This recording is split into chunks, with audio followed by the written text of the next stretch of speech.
we are a consulting company that helps healthcare organizations to get to the cloud. And then once they're there, to sort of optimize and manage security for their organizations. And we're kind of celebrating two things this month. We just got our high trust certification, which I'm sure everybody knows. Thanks, Matt. And we're partnering with a company called Cavern, and we also want to thank them for sponsoring this lovely event tonight. And thank you. And Cavern and LogicWorks have launched a security and compliance product. So you can drop it into cloud like Amazon, and it sort of auto-discovers everything and gives you a beautiful report of where you are in terms of any compliance standard that you want. So it's a really cool service. It's brand new. You can come up and ask us questions. We have some LogicWorks folks in the crowd tonight. That's the end of my sales pitch. So thank you all for coming. And I want to just introduce this great panel. Thank you guys again. This is Nishant Panchal from Noteworth, and Shaz from Netscape. We have Elizabeth from Amazon Web Services, Matt Sharp is our CISO from LogicWorks, and McCool from Cavern. We're going to try to keep this pretty quick. We'll talk for maybe 40 minutes, and then we'll take some questions, and then we'll just give you some time to hobnob and have some drinks. So let's just get started. I'm going to start with this good-looking gentleman to my left here. Do you want to just start and introduce Noteworth and give us a couple minutes of background? Yeah, sure. Yeah, that'd be great. Hi, everyone. Can you guys hear me? Yes. Awesome. So my name is Nishant. I'm the CTO and co-founder of Noteworth. What we do is we allow clinicians and administrators to develop digital care models that they then want to roll out to pretty much their entire clinic. What that allows them to do is target high-level metrics like reducing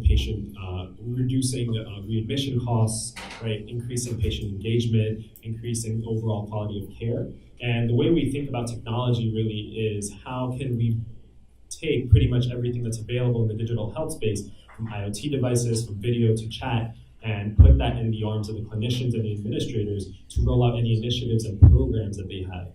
When Jessa and I started this company initially, we were really thinking about this in more of just working with IoT devices and really how we can collect data from patients with diabetes or hypertension, but then we saw a much, much bigger need in other spaces as well for healthcare, like other chronic conditions, high-risk pregnancies, and pre- and post-surgery as well.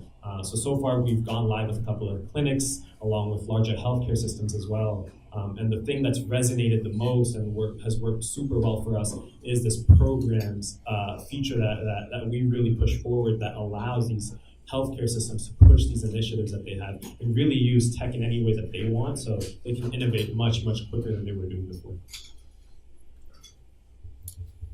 I think you already answered my question, but yeah, I mean, tell us a little bit more about this. With all these devices out there, you've got people with mobile glucose meters and blood pressure, Fitbits, digital scales and stuff. Is this stuff relevant to the actual practice of healthcare, and how can doctors sort of tap into this whole new field of data to improve outcomes? Yeah, absolutely. So, I mean, the clinician in our office would say, no, there is no clinical measure that you can take at home, right? Like, a connected medical device or a wearable is not going to replace an A1C reading for a diabetic, right? Or really a clinician who's looking for that gold standard. But it certainly can help their workflow. A couple of clinics that we work with, right? Like think about visiting nursing services or something like that, where they have to make multiple trips to the patient's home to just monitor things like vitals, right? In those scenarios, IoT devices can be very useful, right? Because now you're getting all this information as near to real time as possible. And that really just reduces a lot of burden, right? And it overall kind of increases the efficiency there because you have access to this data and you have a lot more time saving essentially. And really just the focus of Noteworth is really us just making sure the tech that's available to us and how much time it can save for these clinicians to make sure that they can focus on more important things. So these IoT devices are certainly doing that in the clinical workflow. It's allowing these clinicians to work at top of their licenses. My wife was in the audience, bought me a Fitbit, and I wore it for one really fun day. 10,000 steps that day. That's it. I rocked it. Never again. Yeah. Shaz, thanks for coming, man. Shaz works with Nextgate, which is a patient identity management service. So I wanted to kind of parlay this question. There's so much more data out in the field, not just in the IoT space, but across these health information exchanges, insurance exchanges, all these different programs and digital programs. So I was curious, how you guys kind of help the healthcare space to sort of organize us across all these different fields of information. And maybe just give us a little background on Nextgate as well. Yeah, sure. So, guys, I'm Shaz. My original name is not Shaz, but we'll not get into that. But I'm the VP of Cloud Delivery for Nextgate. Nextgate, like Steve mentioned, it's a software company, and our primary product is EMPI. It's an Enterprise Master Patient Index. Is the main product that really gave us the name in the market. We've been out there for 20 plus years almost, and the product is used organically across maybe 100 plus customers across the world, and we're managing around 200 million lives with our product. And as of this year, we're taking that same flagship product that we have into the cloud using Amazon Web Services as the platform of choice. Don't smile yet. and LogicWorks is also helping us in making that dream a reality. We're going live with our first customer in a few weeks' time. To answer Steve's question, in terms of how we help, people are here from healthcare, so I'm not going to bore you with too much of what EMPI does, but effectively, in a nutshell, if I was to give you an elevator's pitch, it is, because we all know how beautiful the HL7 traffic is that comes from the hospitals, and it's always clean. We take all of that beautifully clean data, run it through our integration engine and EMPI engine, and curate that data and provide a single good, I was just about to say golden record, but my CEO would kill me if I said that. That's against our marketing campaign. So when we give the single best record out there for that one patient that may have otherwise maybe 20 to 25 different records in the hospitals. For those of you who are from the medical facilities, you know how much of that issue is. As you search for Shaz, Baz may come up, or Don Duck may come up. So in a nutshell, that's what EMPI does. And it's a very successful product too. I've been a customer of Nextgate product myself for 6 years in my previous gig, so I can say how it actually works. So as a follow-up, Shaz, I just wonder, can you fix this problem where every time I go to the doctor, I have to write my name and birthday 500 times? And is there any technology that can make this a little easier for me? Yes, it's not just you who has to enter. After you've done, they do it 5 times too. And that's how they create 15 records for each patient. And give you incorrect blood sometimes. No disrespect to anybody who's done it. But we've integrated modules in our product now which are using biometrics as part of the patient recognition. So we have facial recognition or finger scanning, depending on whichever medical facility has a preference on whichever device to use at their front end of the hospital, because that's not the business we're in. But we're allowing those integrations to happen through the software APIs. And we've tested at HIMSS this year, we were doing demos with facial recognition. So if you were to then go to, let's say, one of our clients' hospitals, you could be recognized using your, since you're calling everybody else handsome, I can almost handsome human being, and the system should detect who you are and then match you with a pre-existing record that's built in the system. Okay, so I just have to give my doctor your number, and then we can start that out. Yeah. Excellent. Great. Hi, Elizabeth. Thank you for coming. Elizabeth's from Amazon. Amazon's been just a tremendous platform that LogicWorks has adopted over the past 6 years or so. And it's allowed us to do things that we never thought were possible, particularly for our clients. So very happy to have you here. And maybe just start with a little bit of AWS's involvement in the healthcare space and tell us where you guys are headed. Sure. So I'm an executive advisor. So I go into healthcare areas and meet with execs, talk about what is your strategy and business vision so we can help support that. And what I'm seeing a lot being is patient engagement. How do I get people involved? More and more we're talking about value-based care. So that means there's a lot of data. How do I get the data? What do I do with the data? Do I learn anything from this data? So in order to do value-based care, we need to think more about that. So we're talking to them about analytics and what do you do with all this data? Why do you have it? And how do we keep it really secure? By background, I come from clinical. I was the first HIPAA workload in AWS back in 2013. I come from pediatric genomics. So we were a great use case. We don't really know when the kids are coming in, but school vacation and Christmas vacation, everybody gets their blood tested. So we had a lot of spike. We were a startup, we did this, and it works. I ran a no server on-site laboratory. And I didn't go to jail. That's the exciting part as a HIPAA compliance officer, right? So at AWS, we're helping other people do it. Healthcare can happen in the cloud, and we have so many opportunities as we go into IoT, as we go into these larger systems. And you want to be known. You don't want to write your name 100 times. I want to be able to go to the ER here, and my home's in Boston, and I want you to know what my blood type is when I have an accident. And so how do we get this connectivity? How do we help the healthcare system as a whole? And Amazon, we're really looking at building blocks for that. We've got some great opportunities, and we've got some great customer work. So you said that really fast. A no-server diagnostic laboratory. No server on-site genetics laboratory. Well, tell everybody what that is. So a blood or tissue sample will come in the door. We'll do all the chemistry, and after the chemistry is done, everything happened in the cloud. All my compute, my analysis, writing report, medical record systems, LIMS systems, and return to my clinicians. I did not own a fax machine. Hey, if you're in healthcare, that's a really important sentence. I like it. Great. We have a lot of people, so I'm going to try and make sure we get everybody in here.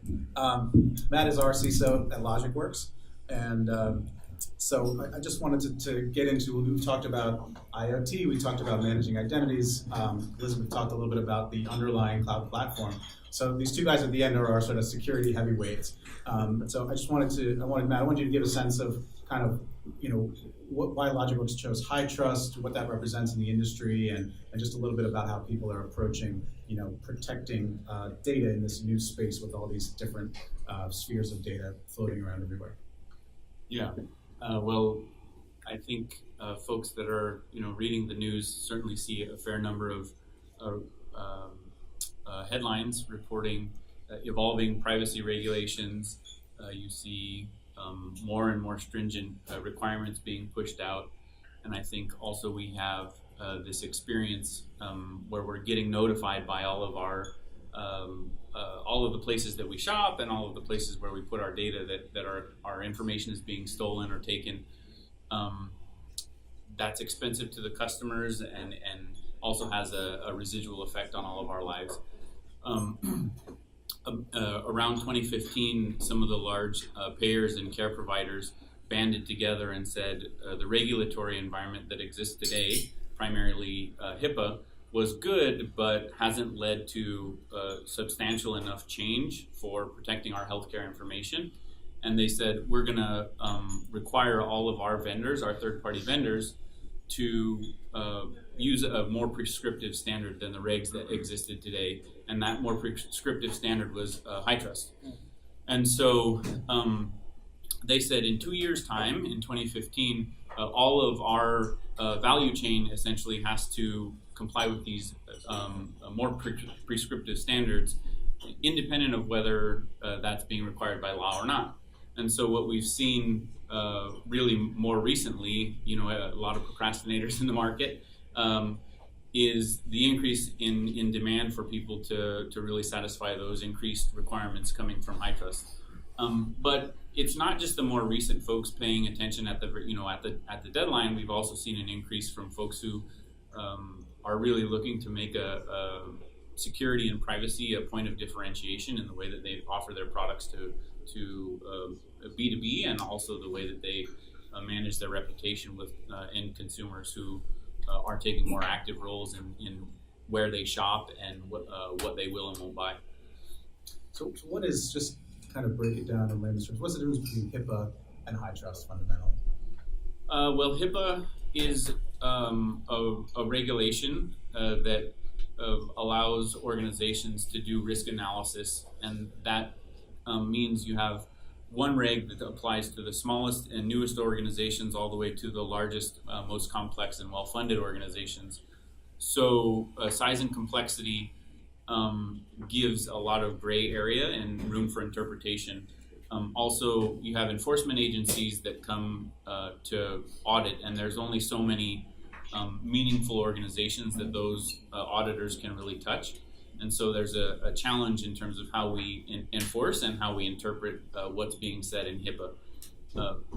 If you take a look at high trust, in contrast, there's a much more prescriptive set of standards. While it is also risk-based, it's a little bit more objective. So, for example, when we got our certification, we certified at a level that gives us the ability to store, transmit, or process more than 50 million records, which we do on behalf of our customers in aggregate, for the most part in AWS.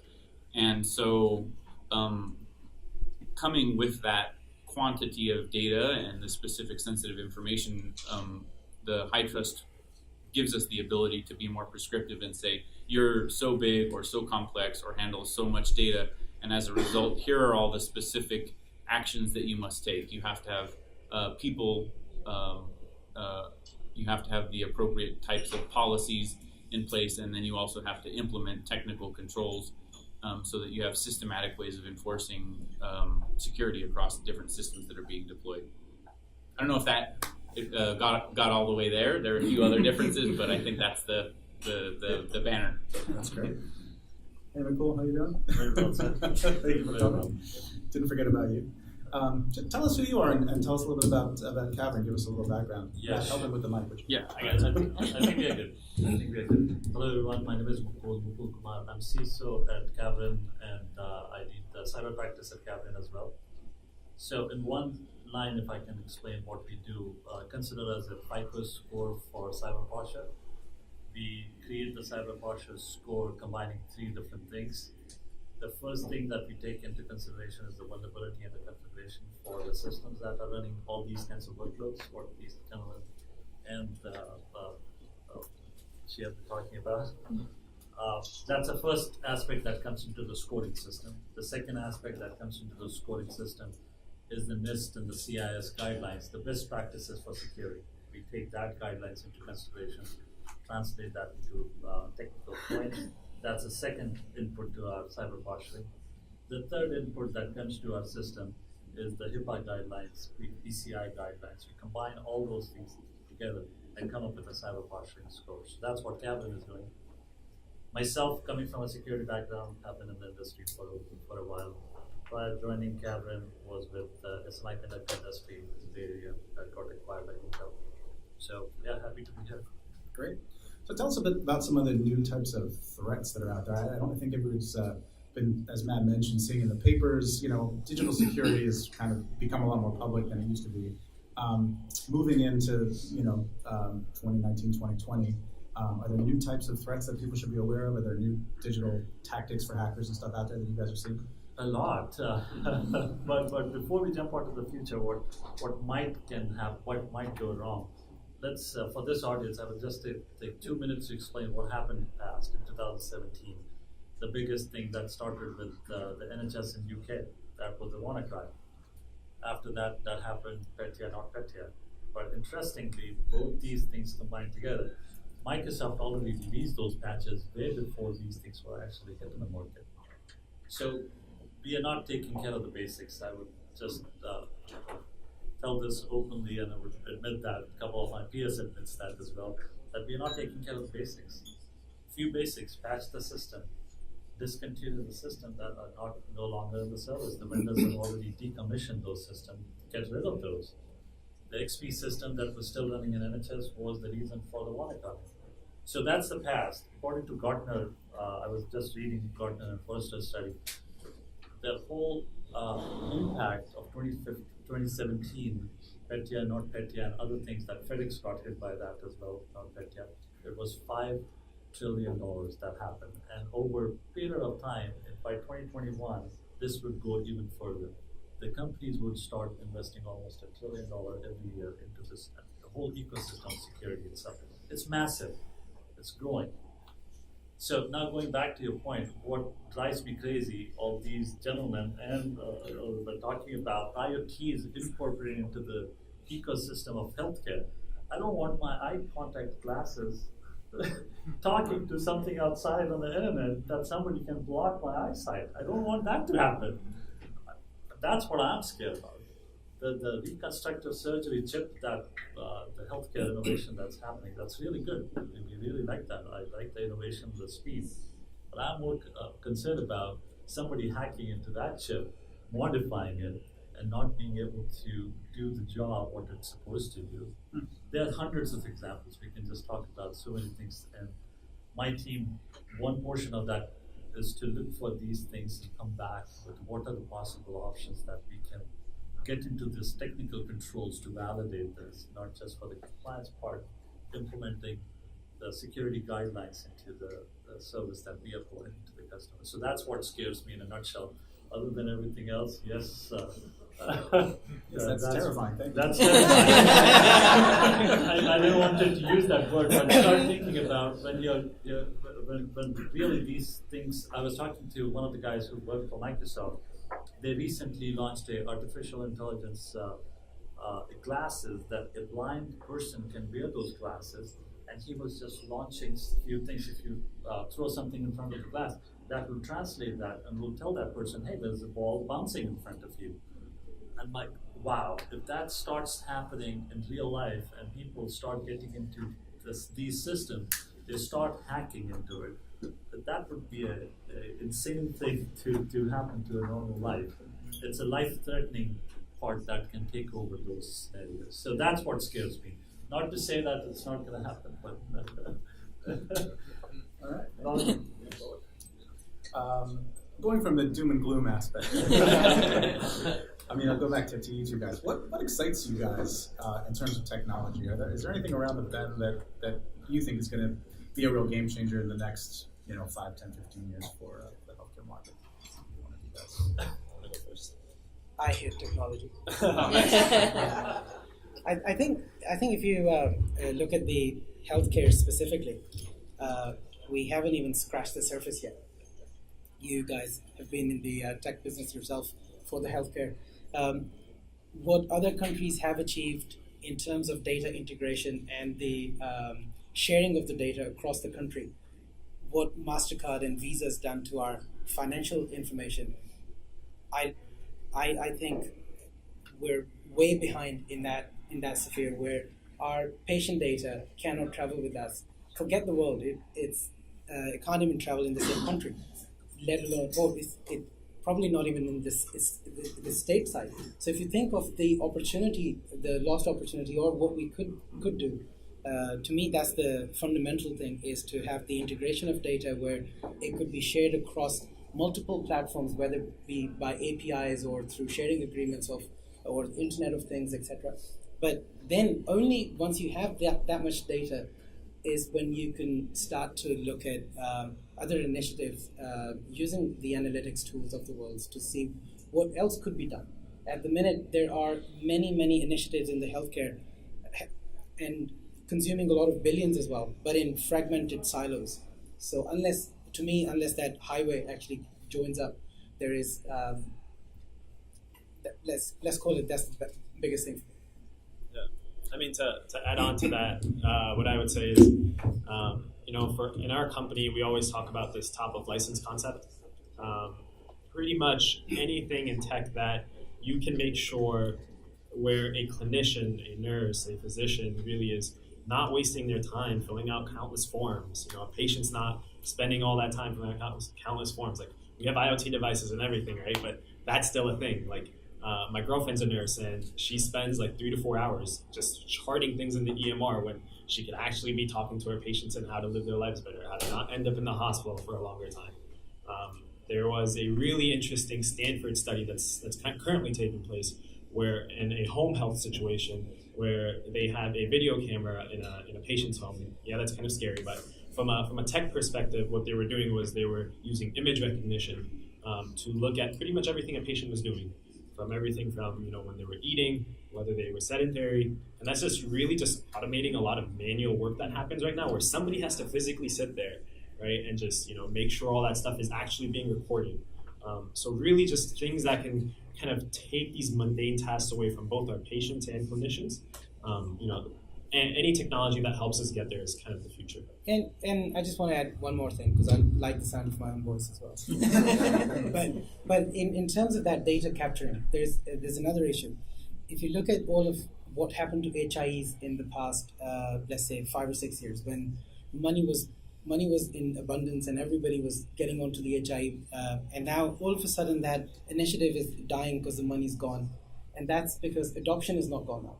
And to me, part of the reason why adoption hasn't gone up is because the clinicians and the nurses, people who were supposed to be using those systems, weren't getting the value out of those systems in the first place. So somebody's gone and spent $30-40 million getting this system implemented, whether it's using cloud or Ferrari or whatever. Who cares if the doctor isn't getting value at the end of it? And the value to the doctor, which we saw, was the patient identity. They weren't even getting a single record in front of them for each patient. And doctors tend to have this, no disrespect to any doctors, what about to say? Doctors have this tendency, if they see a system not functioning once, they almost never log back into it. That's very good. No matter how expensive that system is. And I've personally seen 30 plus HIEs that we were managing in my previous company across United States, is the adoption was maybe 5 to 6 or 10 users. And those were the IT admins of the HIE systems themselves. And maybe one random doctor will log in one day and say, okay, this is poo-poo, I'm never going to log back in. So that curation of the data in itself, and actually cleaning that HL7 data into some meaningful record, so the outcome is value-based, so we can actually do something with it. I was hoping for a bionic arm, but that's great. I'm going to be a little more hopeful on Okay. this side. So we're getting all this data, we're putting it together, and I see us moving to personalized medicine. We're going to have better care, and we're going to go from healthcare, which is truly sick care, right? We're in fee-for-service sick care right now. Let's change that paradigm and go to wellness care. Let's focus on keeping people well and using the data we have to do that. And be it genomics, be it future testing, and all kind of the crazy things we can add on to that. But I want to see the paradigm of healthcare change into wellness care, and wellness care that's focused on me and what I need for my individual state of whatever it needs to be. So what are Amazon's quickly probably becoming the biggest healthcare platform in the world, I'm guessing, or if it isn't already. But what are the challenges you see? What are the biggest hurdles to that you think are coming? So I think in terms of adoption challenges is finance, right? We get reimbursed on fee for service, and until we go into more accountable care organization or whatever the future of that term becomes, to be incentivized to keep people out and keep them healthy, that's one of the things. But learning what to do with this data, we think about machine learning, we think about AI, how can this make things better? Yes, there's awesome clinical stories, and come find me for a drink and I'll tell you really cool things that my customers are doing, but there's also operational side of that. How do I know my ORs are being used appropriately and at their full capacity? Can I predict a no-show patient? Because if I can predict a no-show patient and they're a high-risk patient, I can send car service. I can double book the space so that my specialist isn't wasting their time when they see clinic once a month. So there's a whole bunch of operational efficiencies that may put money back in the system that then we spend in the innovation, and we spend it in new ways, in new healthcare streams, to develop the new way to solve disease X, Y, or Z. And there's one more thing for Amazon. Is compliance for the healthcare market. That's the biggest issue out there for the what Matt and Mukul said. Only one cool. The cool guy. The information security and compliance is one of the single biggest threat that people see when it comes to migration to the cloud. Not that the on-premise solutions are any better in terms of security, probably worse. But in terms of the compliance, what's going for Amazon is the the security posture and the compliance posture is almost unmatched if you compare it to the Microsoft Azure or the Google Clouds of the world. So we've seen that. I've been Amazon client for. I'm not paying him. I'm just sorry. I thought you were. Talk later. But I mean, we used Amazon Web Services for past 5 years almost through LogicWorks as well, and the posture continues to get better. The number of HIPAA-aligned services that are coming out of the box is paramount for the healthcare initiatives that everybody's talking about. So I think that's going for them. Middle East is not biting on AWS, but that's another story. Bahrain is getting a center. We'll educate you. But, you know, what is your core competency? If I'm a clinician, I want to work at the top of my license. I want to do my job. My job isn't securing data centers. As a hospital, am I in the business of running a data center, or am I in the business of patient care? What is your core competency as your organization? Focus on it. And let the people who focus on the security and focus on the data center do that. You know, I come from an on-prem world. I went to a cloud world, and obviously now I live and work in a cloud world. You know what? If a security issue happens, I know Amazon has a team that is unrivaled that's going to go attack that problem. Whereas if I'm on-prem, can I call Bob fast enough to drive in? And maybe his pager didn't even go off, so it's 4 more hours till I can get a hold of my team. So focus on your core competencies and do what you need to do, and let the heavy lifting and making sure you stay compliant go elsewhere. So Amazon just did a really cool thing, and they taught bots how to find medical records. So this is and social security numbers and credit card numbers and personally identifiable information. Don't take this from that, but that's something we're tapping into. Yeah. There's no way we could manually scan all of the petabytes and petabytes of data that our customers do. So this is a machine learning feature that we're tapping in to help them secure data. But just a little color on that. So we're doing some product development around some of the existing AI and machine, artificial intelligence and machine learning capabilities that Amazon has created. So there are a number of services out there that store different types of data. And it turns out there are ways that you can make a common mistake that has pretty broad implications to the exposure of sensitive information. So what we're doing is bringing to market the ability to leverage the existing machine learning capabilities, but configure them easy, and then giving a little bit more of a user front end on some very I would say very sophisticated building block capabilities that are provided. So, you know, you talked about what are folks excited about, and I think for us, consistently as an engineering-driven company, there's always a buzz when you come into the office and you walk around and you see, you know, 5 new services and a discussion about how this new service is going to affect a business outcome for one of our customers. So for me, that's particularly exciting, and the development velocity that we see coming out of the cloud providers is fantastic. IoT, machine learning, new security features, you know, advanced ways of doing serverless technologies, and so on and so forth. There's a lot of power with that, and in addition to the power, in many of those cases, uninitiated folks can make simple mistakes that have consequences to those organizations. You're such a great crowd. Does anybody have a question for the panel? Yes, sir. So talking about AWS having AI that's helping find patient records and patient data, can you expand more on what exactly that means? How does that work? What does the data set look like? What is the product exactly that someone in healthcare could use to solve that problem? Sure.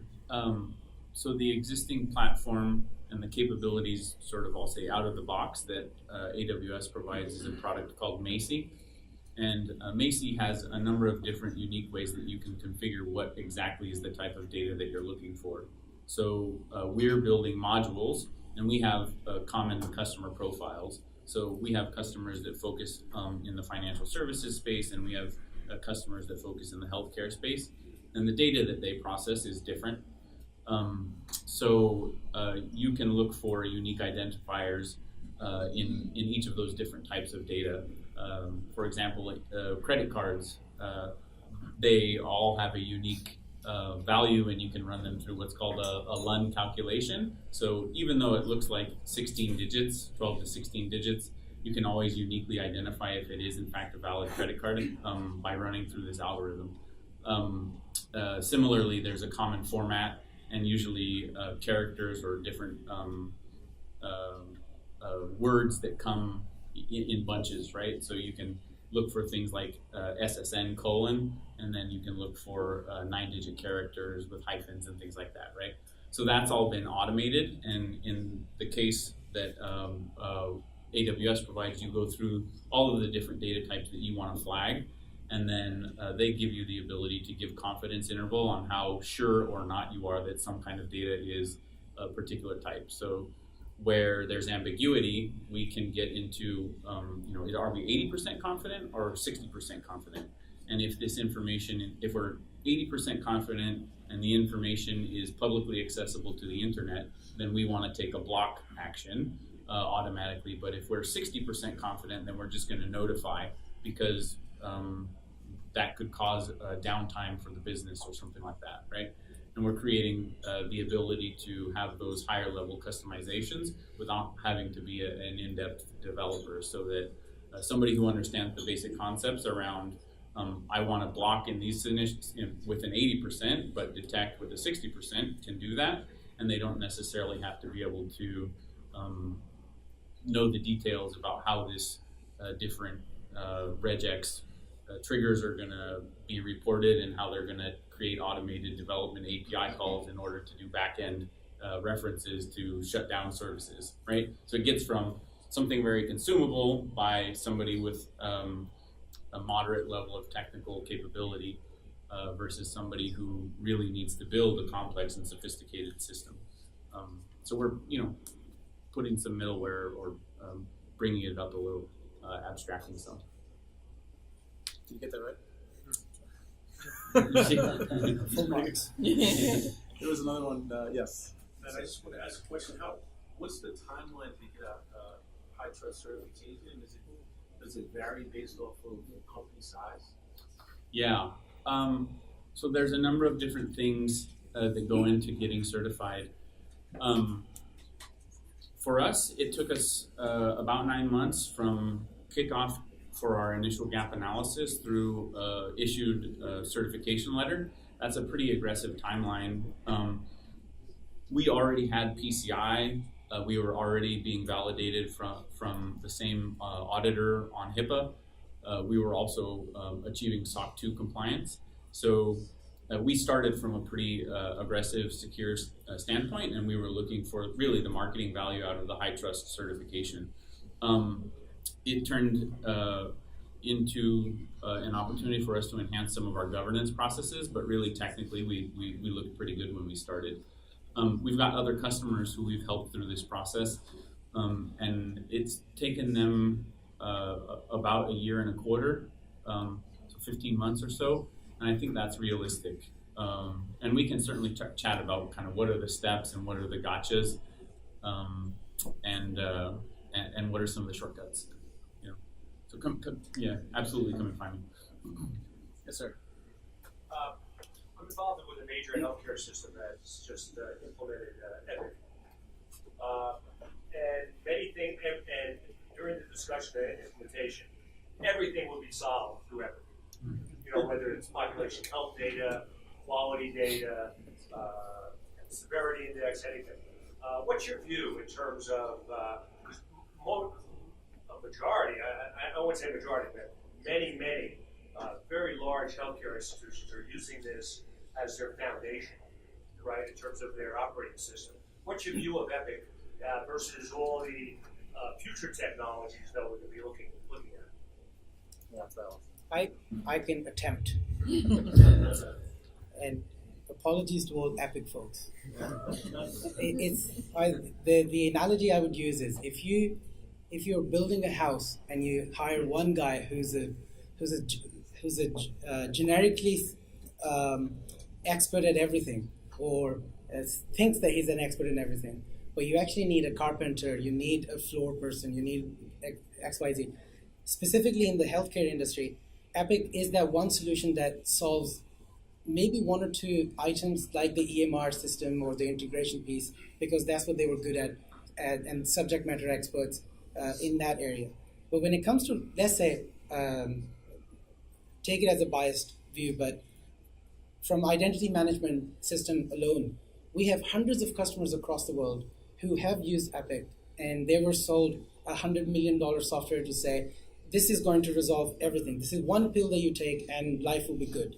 Well, life wasn't good because it wasn't solving the integration issue, it wasn't solving the interoperability issue, it wasn't solving the identity management issue. So you then end up seeing customers going and then buying SMEs, services or products from different organizations to bolt on top of the epics of the world to actually resolve it. And I think there is no such thing as, with the way the healthcare needs to evolve and the way it's heading towards a good place, we will see a partnership of good SME organizations providing expert support and products in their own individual areas. Like Elizabeth mentioned earlier on, if you're not into running infrastructure, why run infrastructure? Outsource that to Amazon. If you're not into identity management, why just generically tick the box? Give it to somebody who's best at it. So as a collective, towards the end of it, you should look at a wholesome value-based care model instead of just trying to buy one thing that solves everything, which it doesn't. Yes. So I wonder if we can go a little bit further on that. You've been going around in this discussion talking about, like, you're not good at this, or if you're good at something else, outsource the other things, let the experts build that out.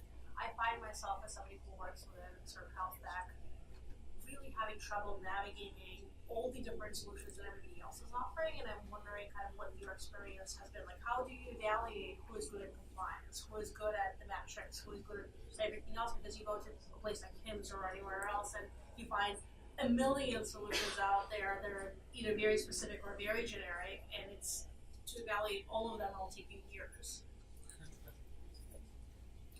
I'll try to take a swing at that one. So, like, you pretty much described the use case for a product like ours,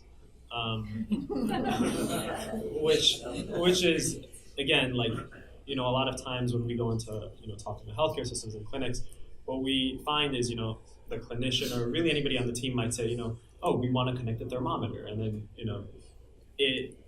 and then we ask them why, and then it's kind of just super quiet, and nobody has really an answer for the why. So a lot of the things that we have been doing is really what we focused on is really developing a product that helps the entire kind of healthcare system figure out what metrics that they're trying to solve for, right? And then go all the way down to the tech that they want to use, because there are tons of these things available, right? Like Amazon has made it super easy, right, for us pretty much developing something like a chatbot, whether it's a connected IoT device, like that's much easier because of some of the services Amazon offers. And again, staying compliant because of services like LogicWorks and things like that, right? Like we are able to do those things, but again, allowing healthcare systems to think in a way where they can roll out these different initiatives, right? Because one department might want to deploy connected devices to their clinics, right? The other department might want to go with a telehealth solution that can keep patients healthy and they can keep checking up on those patients. But again, just doing it in a way where you are communicating, and like our product allows them to do that, which is a SaaS product that pretty much allows them to create those initiatives and kind of roll it out throughout the healthcare system. But I do agree, it is a pretty big challenge, and it is quite lacking because right now there are a lot of solutions in the market, and there isn't like, okay, which one is the best one, or how can I buy a solution that lets me kind of just pick and choose out of these different ones.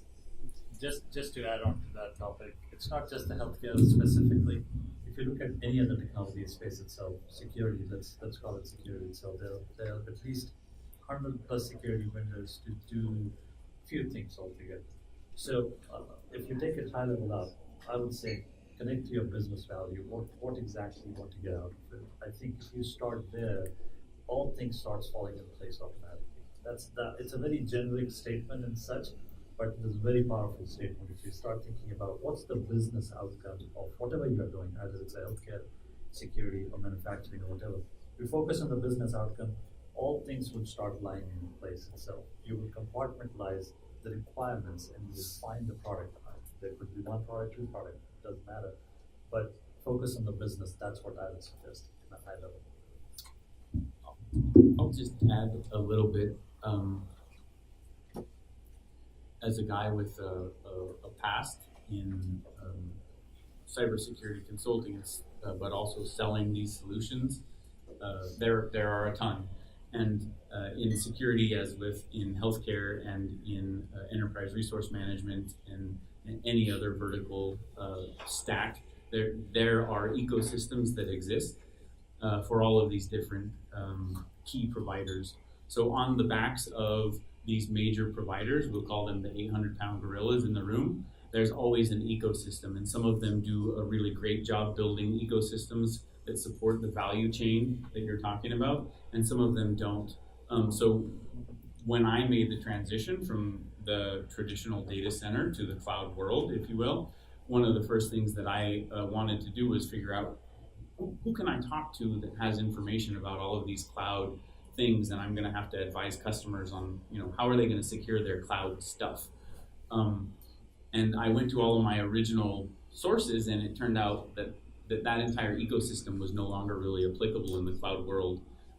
So I looked to AWS, and they have a thing called competency programs, and those competency programs are an opportunity where the large vendors give credibility and support to vendors that are doing really good things inside their ecosystem. And the reason they do that is because they think that the value chain will be supported by it. So, for example, if you look in the AWS security competency, you would find the Cavern solutions in there, and that's actually how we found the Cavern solution and decided to partner with them in bringing forward. So I think those ecosystems exist, and those, AWS calls them competency focus areas, but there are other names for these. SAP has an equivalent, and Oracle has an equivalent, and so on and so forth. So I think that's another great place to start looking. Well, I love speaking with inspirational people, and Nishant, Shaz, Elizabeth, man, before you guys all fall into that category, how about a quick hand for their performance?